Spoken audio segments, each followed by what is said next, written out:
Hello guys, welcome back to my channel Learning Platform Investment for Your Future.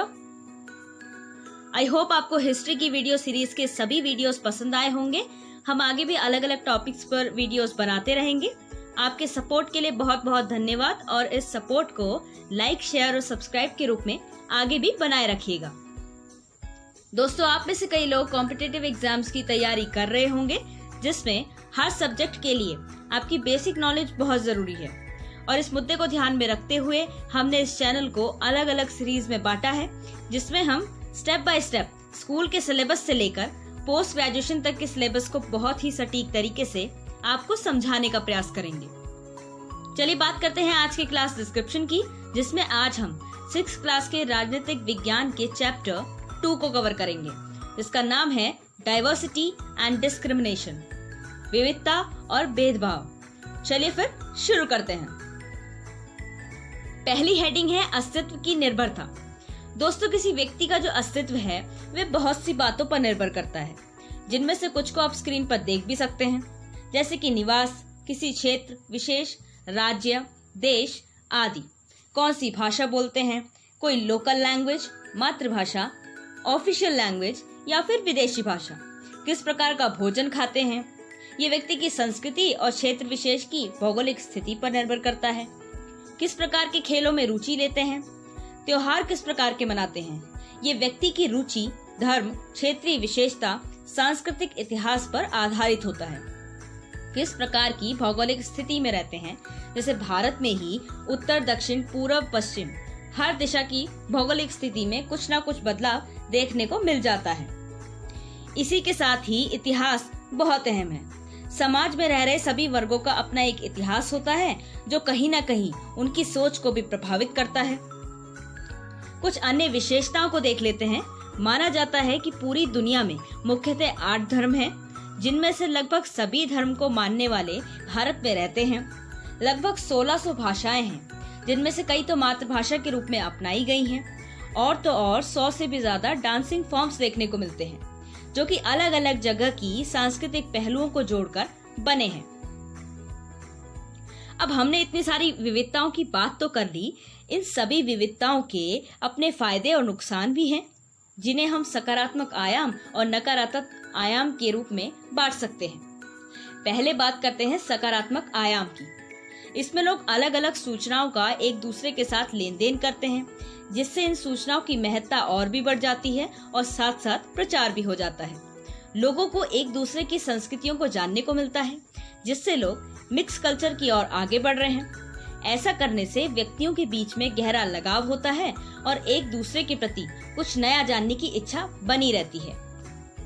अब बात करते हैं नकारात्मक आयाम की, जिसमें कई बार विविधता काफी उच्च स्तर की हो जाती है। उदाहरण के लिए अंग्रेजी बोलना। हालांकि आजकल सभी लोग अंग्रेजी ठीक ठाक बोल लेते हैं और कुछ नहीं तो बातचीत करते समय कुछ अंग्रेजी शब्दों का प्रयोग भी कर लेते हैं, पर यह भाषा ना बोलने पर कई बार लोगों को शर्मिंदगी उठानी पड़ती है। जब किसी क्षेत्र में कई प्रकार की संस्कृति, धर्म, जाति से संबंधित लोग रहते हैं, तो विविधताओं के कारण इनके बीच विवाद होते ही रहते हैं। कई बार तो इनमें तालमेल बनाना बहुत ही मुश्किल हो जाता है। हर व्यक्ति अपनी जीवन शैली यानी कि लाइफस्टाइल को पसंद करता है और दूसरे की लाइफस्टाइल को पसंद करना उसके लिए थोड़ा मुश्किल है। कई बार अलग अलग क्षेत्र या देश होने की स्थिति में लोग एक दूसरे के प्रति गलत धारणाएं बना लेते हैं, गलत फहमियां पाल लेते हैं, और क्योंकि वे अपने आप को सबसे श्रेष्ठ मानते हैं, इसलिए अपनी संस्कृति से दूसरी संस्कृति की तुलना करना पसंद नहीं करते या उन्हें कमतर मान लेते हैं। अब बात करते हैं एक शब्द की, जिसका नाम है पूर्वाग्रह। ये शब्द अपने आप में ही एक सामाजिक धारणा है, जिसके तहत लोग अलग अलग लोगों के प्रति अपनी अलग अलग राय बना लेते हैं, जिसका आधार विविधता हो सकता है। उसी के अनुसार लोगों के पेशे को भी तय कर दिया जाता है। व्यक्ति की जो असल क्षमताएं हैं और गुण हैं, उन्हें सिरे से नकार दिया जाता है। उनके साथ अजनबियों जैसा व्यवहार किया जाता है और अधिकांशतः ये नकारात्मक धारणाओं पर आधारित होता है। इसके परिणाम स्वरूप अच्छे संबंध बनाना बहुत मुश्किल हो जाता है। कहीं न कहीं हम दूसरों को दुख ही पहुंचा देते हैं। लोगों के प्रति अलग अलग धारणा बनाने के पीछे विविधता एक अहम आधार है, जिसमें किसी व्यक्ति का रंग, क्षेत्र, भाषा, धार्मिक विश्वास, पहनावा और काम यानी कि प्रोफेशन में डिफरेंस होता है। हर जगह लगभग एक ही जैसे काम होते हैं, पर उनको करने का तरीका अलग अलग होता है। यानी कि सबका लक्ष्य तो एक ही है, पर उस लक्ष्य तक पहुंचने का तरीका अलग अलग है। अब एक एक करके बात करते हैं गांव और शहरों से जुड़ी धारणाओं की। जैसे कि गांव में शिक्षा से संबंधित सुविधाएं और शिक्षा को लेकर रुझान बहुत कम है, और वहीं दूसरी तरफ शहर में इसमें काफी सकारात्मक रुझान देखने को मिलता है। गांव के लोगों को मेहनती, सीधा और समाज से जुड़कर रहने वाला माना जाता है, जबकि शहर के लोगों को आलसी, घमंडी और बहुत तेज तर्रार माना जाता है। दोनों जगह की अपनी अलग अलग जीवन शैली है। गांव में अधिकतर संयुक्त परिवार यानी जॉइंट फैमिलीज देखने को मिलती हैं, और वहीं शहरों में एकल परिवार देखने को मिलते हैं, जहां पर परिवार में सिर्फ माता पिता और उनके बच्चे होते हैं। आर्थिक रूप से शहरी लोगों को ज्यादा मजबूत माना जाता है, क्योंकि यहाँ पर वेतन अच्छा मिलता है और काम करने के घंटे भी निश्चित है, जबकि गांव में कई बार कई घंटों तक खेतों में या फिर अन्य जगहों पर काम करना पड़ता है और मजदूरी या वेतन बहुत ही कम होता है। गांव में तकनीकी सुविधाएं और अन्य सुविधाओं का अभाव देखने को मिलता है, जबकि शहरों को इस क्षेत्र में काफी हद तक विकसित माना जाता है। और वहीं शारीरिक क्षमता की बात करें तो गांव में अधिकांशतः मेहनत करने वाले काम होते हैं, जिसमें शारीरिक बल ज्यादा लगाना पड़ता है और उसी के अनुरूप उनका खान पान भी होता है। और वहीं शहरों की बात करें तो यहाँ पर उसके उलट परिणाम देखने को मिलते हैं और खान पान में काफी अंतर देखने को मिलता है। बात करते हैं ग्रामीण लोगों की।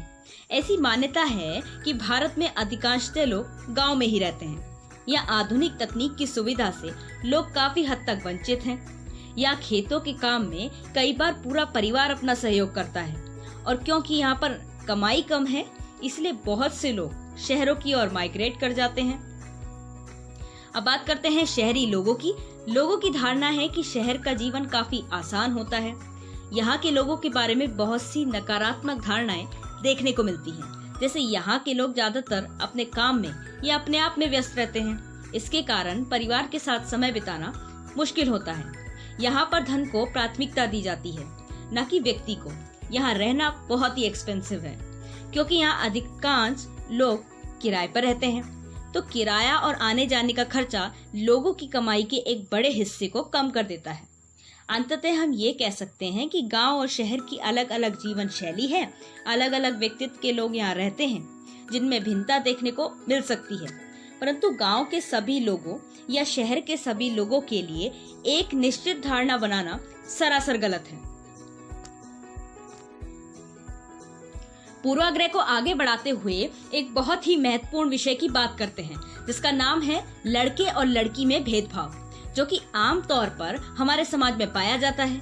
इस बात को मान सकते हैं कि लड़के और लड़की में शारीरिक बनावट के आधार पर या बायोलॉजिकल आधार पर अंतर है, परंतु लोग लिंग और जेंडर को समानार्थी शब्द मान लेते हैं। परंतु लिंग का मतलब है मेल और फीमेल, पर जेंडर समाज द्वारा बनाई गई केवल एक धारणा है, जिसमें समाज लड़के और लड़कियों के लिए कुछ सीमाएं और मानक तय कर देता है, जिसे अगली पीढ़ी बिना कुछ सोचे समझे अपना लेती है और अपने बिहेवियर को उसी के अनुरूप ढाल भी लेती है। आइए जानते हैं ऐसी ही कुछ धारणाओं को जो कि आप अपने दैनिक जीवन में रोजाना देखते होंगे। पहला विचार है रोना। रोने को लेकर अक्सर देखा जाता है कि लड़कियां बहुत इमोशनल होती हैं और बात बात पर रो देती हैं, जो कई बार उनकी कमजोरी बन जाती है। और वहीं लड़कों को बचपन से ही किसी बात पर रोने से मना कर दिया जाता है और उदाहरण दिया जाता है कि वे लड़कियों की तरह ना रोएं, और इसीलिए कई बार लड़के भावुक होते हुए भी अपने इमोशंस दूसरों को नहीं दिखाते। दूसरा विचार है स्वभाव को लेकर। लड़कियों को बचपन से कम शरारती, सरल और सुशील होने, घर तक सीमित होने की सलाह दी जाती है, और वहीं लड़कों को उसके बिल्कुल उलट शरारत करने, लड़ने झगड़ने, कहीं भी घूमने के लिए पूरी छूट दी जाती है। तीसरा विचार है शारीरिक विकास के मानक को लेकर, जिसमें शुरू से ही लड़कियों को अपने आप को दुबला पतला रखने की सलाह दी जाती है, और वहीं लड़कों को खिला पिलाकर इतना हष्ट पुष्ट किया जाता है कि वे खेलों में भाग ले सकें, शारीरिक बल के काम कर सकें, और कई बार उनके झगड़ों को भी बढ़ावा दिया जाता है। तीसरा विचार इंटरेस्ट को लेकर है। लड़कियों की रुचि को घर के कामों, पेंटिंग करने, संगीत और नृत्य तक सीमित रखा जाता है। और वहीं लड़कों की रुचि खेलने कूदने, शारीरिक बल को बनाए रखने से संबंधित होती है। जेंडर बेस्ड भेदभाव केवल लड़कियों के लिए गलत नहीं है, ये लड़कों को भी उतना ही प्रभावित करती है, क्योंकि उनके भी व्यक्तित्व को सीमित करने की कोशिश की जाती है। और लड़के ऐसे होते हैं और लड़कियां ऐसी होती हैं कि लाइन दोहराकर उन्हें अपनी लिमिट्स बार बार याद दिलाई जाती है। स्क्रीन पर आपको कुछ चित्र दिखाई दे रहे होंगे जो विकलांग बच्चों से संबंधित है, जिनके जीवन और क्षमताओं के बारे में समाज में बहुत सी धारणाएं बनती रहती हैं, जो कई बार उनकी भावनाओं को आघात पहुंचाती है। इससे आप वीडियो को पॉज करके जरूर देखें। अब ऐसी कुछ धारणाओं को देखते हैं जो कि पुरानी रूढ़िबद्ध सोच से संबंधित है, जिसमें बहुत ही पक्के रूप से एक धारणा बना ली जाती है जिसे चेंज करना बहुत मुश्किल होता है।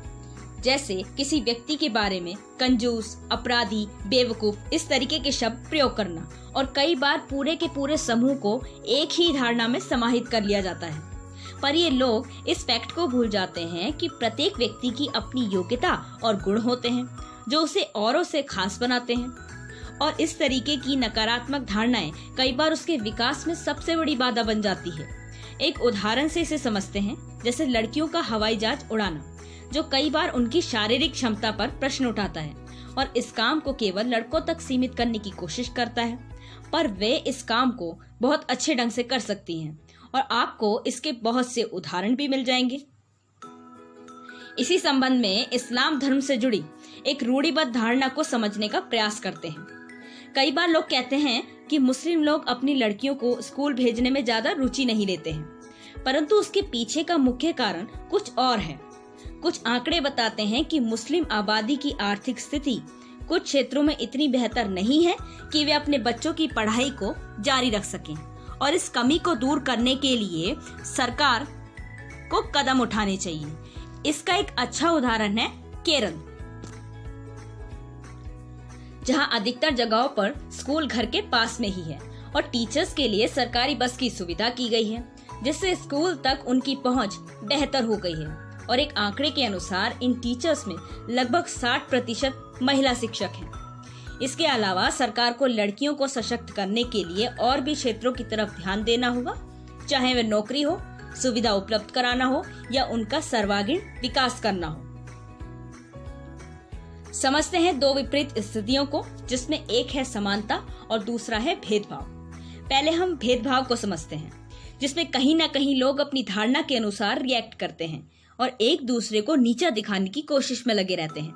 कई बार उनको कई एक्टिविटीज में भाग नहीं लेने दिया जाता, किसी नौकरी को पाने के अधिकार से वंचित रखा जाता है, किसी मोहल्ले या क्षेत्र में रहने नहीं दिया जाता, पब्लिक प्लेस पर लोगों के साथ गलत व्यवहार किया जाता है, जैसे कुएं से पानी नहीं लेने देना आदि। कई बार कुछ खास लोगों के लिए अलग तरह के बर्तन रखे जाते हैं। अगर आपको भेदभाव के आधार को समझना है तो पिछले वीडियो में जो चैप्टर हमने डिस्कस किया था उसमें एक कहानी थी जिसका नाम था समीर 1 और समीर 2, और उसे आप जाकर जरूर देखें। इसके अलावा कि कुछ खास कारणों से व्यक्ति दूसरों से अलग होता है, जिसके आधार हम पहले भी डिस्कस कर चुके हैं, जो कि विविधता की श्रेणी में आता है। और वहीं दूसरी ओर व्यक्ति इतना गरीब और असक्षम हो जाता है कि उसे असमानता की सामना भी करना पड़ता है, यानी कि दो तरफा भेदभाव।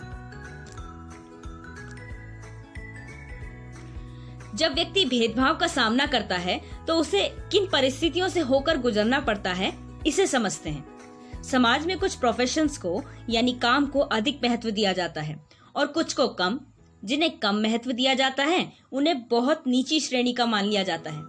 कई बार ये जाति के आधार पर भी होता है और लोगों को अछूत तक घोषित कर दिया जाता है और समाज में बहुत सी सुविधाओं से वंचित कर दिया जाता है, जैसे कुएं से पानी नहीं लेने देना, मंदिर या किसी धार्मिक संस्थान में एंट्री नहीं देना और उच्च जाति और नीची जाति के बच्चों के लिए स्कूल में अलग अलग व्यवस्थाएं होना आदि। कुल मिलाकर समाज के इस वर्ग के अधिकारों का पूरी तरह हनन करने की कोशिश की जाती है। इसी संदर्भ में डॉक्टर भीमराव अंबेडकर के बारे में जानते हैं, जिन्हें फादर ऑफ इंडियन कॉन्स्टिट्यूशन कहा जाता है, जो कि दलितों के सबसे बड़े नेता माने जाते थे। पर बचपन में उनके साथ उनकी महार जाति के होने के कारण भेदभाव हुआ था। इस अनुभव को हम आगे समझेंगे। ये अपनी जाति के पहले व्यक्ति थे जिन्होंने पढ़ाई पूरी की और वकील बनने के लिए विदेश गए। भारत आकर इन्होंने जातीय असमानता को खत्म करने के लिए दलितों को अलग अलग तरह की नौकरी करने की सलाह दी। इसके अलावा मंदिरों में प्रवेश करने के लिए भी कहा। उनके अनुसार धर्म का मतलब था सभी लोगों के प्रति समानता, और इसलिए आगे जाकर उन्होंने बौद्ध धर्म को स्वीकारा। बात करते हैं उनके असमानता से जुड़े अनुभव की। ये घटना है 1901 की, जब उनकी उम्र लगभग 9 साल थी। वे अपने भाई के साथ महाराष्ट्र कोरेगांव अपने पिता से मिलने के लिए गए थे।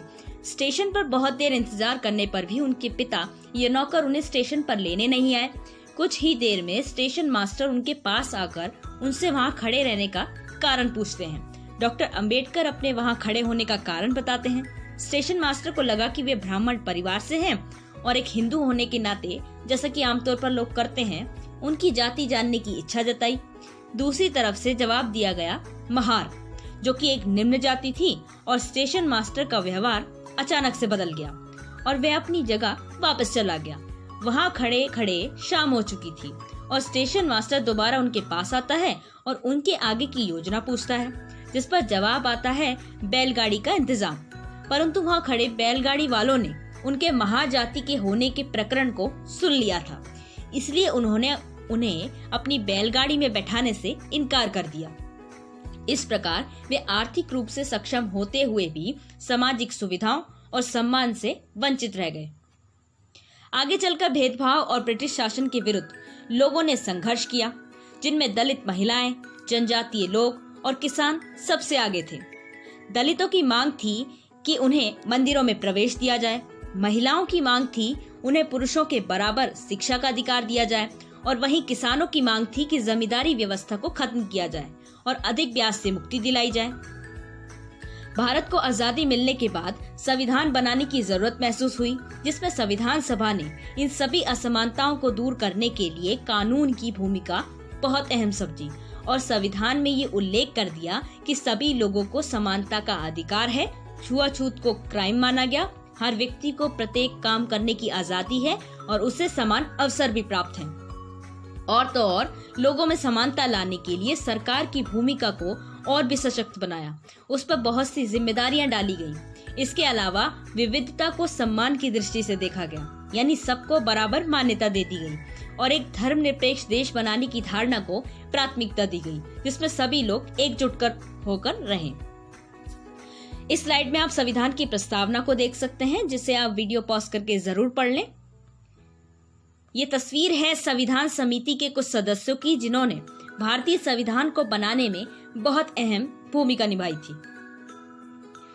आज हमारे पास संविधान है, आजादी है, बहुत से कानून हैं, पर फिर भी समाज में असमानता, पूर्वाग्रह और रूढ़िबद्ध धारणाएं आज भी बनी हुई हैं, जिसे पूरी तरह से खत्म करने के लिए लोगों को संघर्ष, आंदोलन और समय समय पर अपनी आवाज उठाते रहना चाहिए और सरकार को भी अपनी जिम्मेदारियों को निभाने और संसाधनों को इस समस्या को खत्म करने के लिए प्रयोग में लाना चाहिए। इसी के साथ ही ये चैप्टर यहीं समाप्त होता है। Thank you for watching this video. I hope आपको ये वीडियो पसंद आए और आपको जो भी फीडबैक हो उसे कमेंट सेक्शन में देना ना भूलें।